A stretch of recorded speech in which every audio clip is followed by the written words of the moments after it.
चलिए समझते हैं आज sexual reproduction in flowering plants. जैसे कि नाम सजेस्ट करता है, so flowering plants are mostly responsible for the process of reproduction. Why?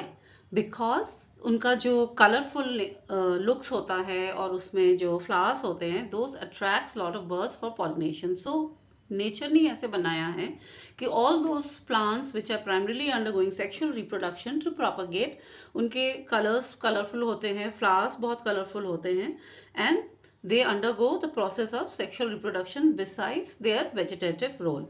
So let us understand about the same. So flowers हमारे रेगुलर लाइफ में बहुत सिग्निफिकेंट रोल प्ले करता है, हम जानते हैं, we use them in so many occasions, cultural, festival, religious, etc. Now ये fact है कि एक पौधा जब ग्रो कर रहा है, जब उसमें फूल उगेगा, that plant knows that it is already decided that it's going to flower. But हमें जो दिखता है उसके पहले अंदर काफी सारे चेंजेस होते हैं जो कि driven by hormonal and which causes structural changes. And because of this hormonal and structural changes, we can see the visible changes in the flowers. So सबसे पहले एक primordium बनता है which slowly grows into a whole row of inflorescence that develops into floral buds, and then the flowers come out of that plant. So this is the process जो कि already pre-decided होता है. So as we have to understand here the reproductive process in flowering plants, sexual reproduction in flowering plants. So सबसे पहले हम समझते हैं structure और function of the male and the female reproductive part of the flower. Now the male part is called as androecium and the female part is called as gynoecium, right? So right now we will only study about the structure and function of the male reproductive part. But before that, let's just take a quick look at this longitudinal section of this flower जो हमने पहले भी देखे हैं पहले class में भी. तो यहाँ पे basically these are the anthers with the filament. They form a whole world. So this is the androecium, or gynoecium is this one. This is the female reproductive structure of the plant. Now let us go and understand the male reproductive structure of these flowering plants, which primarily consist of three structures: the stamen, microsporangium and the pollen grain. So starting with stamen, stamen का structure primarily it consists of एक ऊपर bilobed anther होता है, and there is a long filament. On one side it attaches to the thalamus of the flower and at the tip there is anther. So अगर हम और ये structure primarily it's seen in the flowering plants only, in angiosperms. So if we take this anther and we do a transverse section of it, मतलब उसको अगर ऐसे करके काटते हैं तो this is how it looks. Okay, this is a very cross diagram of the anther where you can see these are pollen sacs or these are the line of dehiscence जहाँ से pollen बाहर झरते हैं. This is called dehiscence, right? Next, let us look at the structure of the anther जो कि सबसे ऊपर रहता है stamen के structure में. So anther is called as diathecous. Diathecous means इसमें दो thecas होते हैं, 1 and 2. So pair of theca, these are basically the compartment like structures. ठीक है, अब एक pair of theca में दो microsporangiums होते हैं, right? Now if you take a transverse section again, ऐसे करके काटते हैं और उसको फिर स्टेन करके स्लाइड के अंदर देखने की कोशिश करते हैं लैब में, तो this is how they look like. You can see 4 microsporangias. This is a transverse section. As a study, we'll study the structure in details in the next slide. Okay. Now अगर हमारा जो हमारा book है, text book में जो diagram है, this is the diagram which is there in textbook. It's a hand drawn diagram. It's not actual transverse section जो कि यहाँ पे है. This is the transverse section. So as I said, there are two lobes, so they are called diathecous, and in this transverse section you can see that 2 in each lobe there are microsporangia. एक यहाँ पे, एक यहाँ पे, here and here. So these are the 4 microsporangia, and the entire anther is, it has got layers which are surrounding these structures. Okay, the thecas basically, and it is, these are the regions from where the pollen grains develop, or these are also called as pollen sacs, and there are multiple layers around it, cellular layers around it, playing different functions for the anther. So let us look at these functions.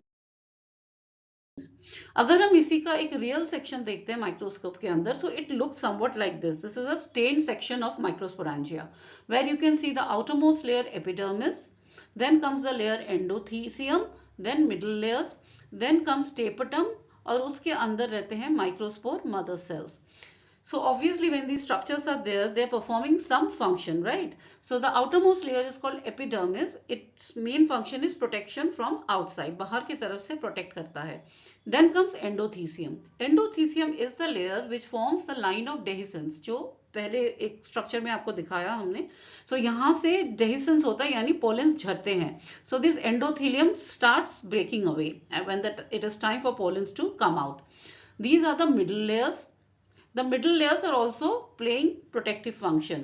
Microspore largely protective function. So microspore mother cells form the sporangious tissue inside. यहाँ पे सारे ये जो mother cells हैं अंदर, ये develop करते हैं pollen tetrad में, right? Now if you see, before that there is another layer called tapetum. This tapetum plays a very significant role. So tapetum क्या करता है? Tapetum provide करता है nutrition primarily to support the growth of these pollen from pollen mother cell or sporogenous mother cell, microspore mother cell to the pollen grains.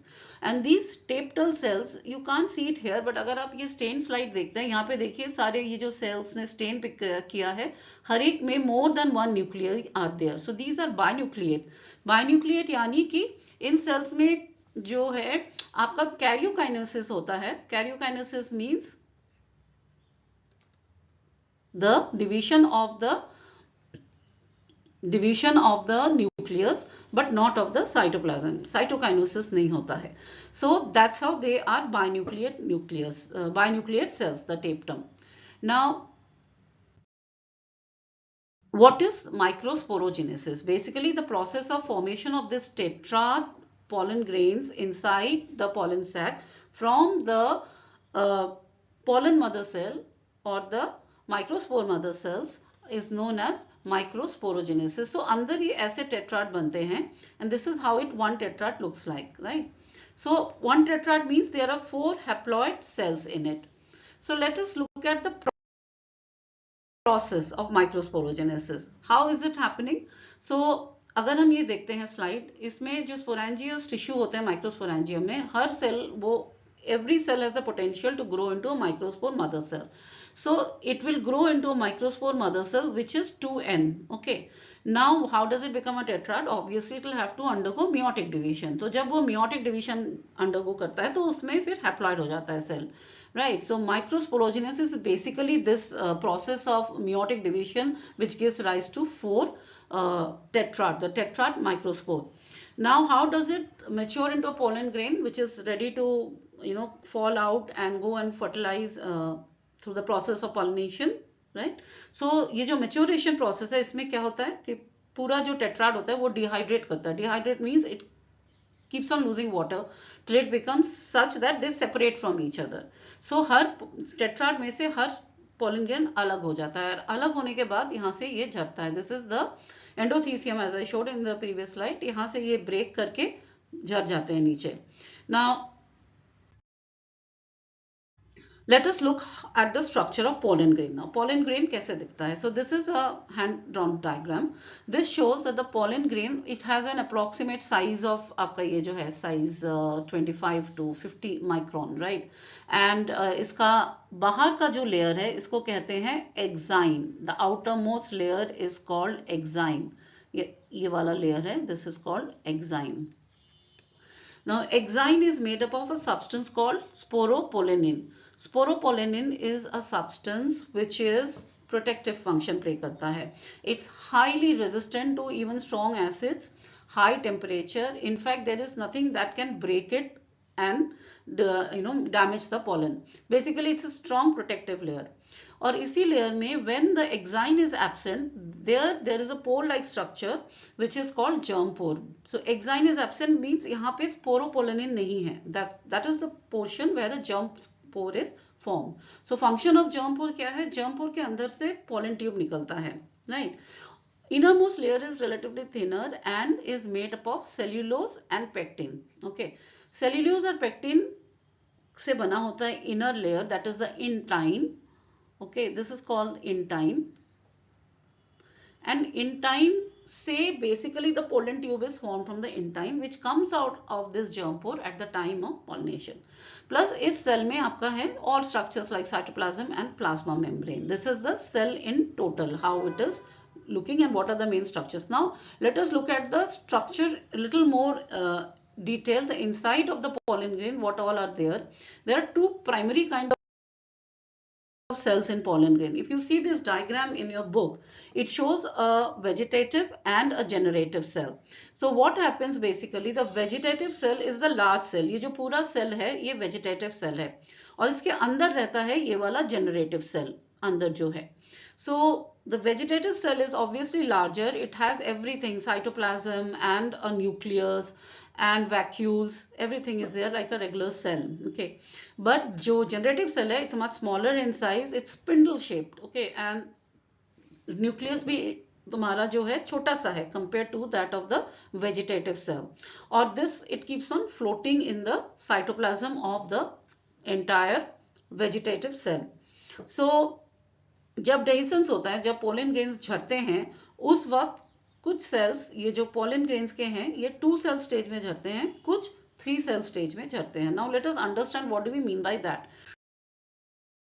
2 cell stage means ये जैसे हमने देखा vegetative और जनरेटिव सेल इकट्ठे होके दोनों ही झड़ते हैं, और जो जनरेटिव सेल होता है वो 2 मेल गैमेट में डिवाइड करता है पॉलिनेशन के बाद.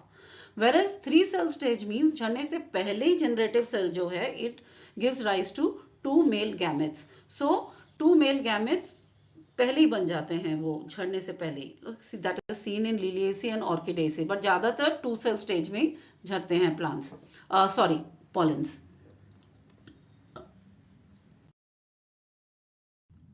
Now let us understand something called viability. The word viability means the ability to retain the function. किसी चीज का भी मैं functional, ये चीज functional कब तक रह सकता है, means viable कब तक रह सकता है. जैसे चीजों का shelf life होता है, how long it is viable, that food how long can you have it. So expire कर जाता है जब वो रहता नहीं है. So viability primarily talks about the lifespan, functional lifespan of that particular thing. So pollen viability means how long can it fertilize, कब तक ये रह सकता है outside after shedding where you can use it for the process of fertilization. So वो vary करेगा depending on species, temperature, humidity. So जैसे हमारी किताब मेंशन करता है कि राइस एंड व्हीट में इट इज अप्रोक्सीमेटली 30 मिनट्स तक रह सकता है. Similarly other families like Rosaceae and Leguminosae इसमें काफी मंथ्स तक वायबल रहता है. तो इसका सिग्निफिकेंस क्या है, basically we can use it for crop breeding. अगर शेल्फ लाइफ हाई हो जाता है तो हम रख सकते हैं, बट हम स्टोर कैसे करते हैं पॉलेंस को, we can, but if it is not being used within the viable time, then alternatively pollens can be stored. Pollen can be stored in something called liquid nitrogen.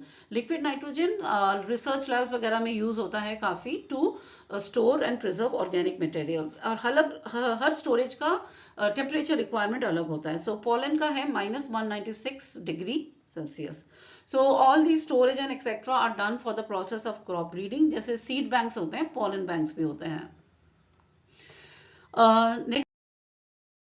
Next is, let us understand how pollen can be significant. Besides that, it can cause allergy, asthma. It can trigger asthma. It can be a trigger for asthma also, like Parthenium flower जो yellow दिखते हैं powdery, उससे काफी लोगों को seasonal pollen allergy होता है, सुना होगा आप लोगों ने. But the one useful thing about pollen is also that it is very very rich in nutrients. And nutrients rich means it's a nutrition, wholesome nutrition. The pollens एक पूरा bank है न्यूट्रिशन का उसके अंदर, मतलब carbohydrates, proteins, antioxidants, lipids, everything is there. Why? Because it is the energy bank, because it will have to undergo, it will need a lot of energy for the whole process of fertilization eventually. Okay, pollen tube बनेगा, पूरा process होगा, तो उसके लिए stored रहता है. So these are used as supplements and tablets, not so popular in India, but दूसरे countries में use करते हैं. Basically it increases the endurance and strength in people, like athletes में कर सकते हैं, even race horses को ये supplement वो लोग consume कराते हैं, so they can gain more energy. So that is mostly about the male structure and function of the androecium in plants.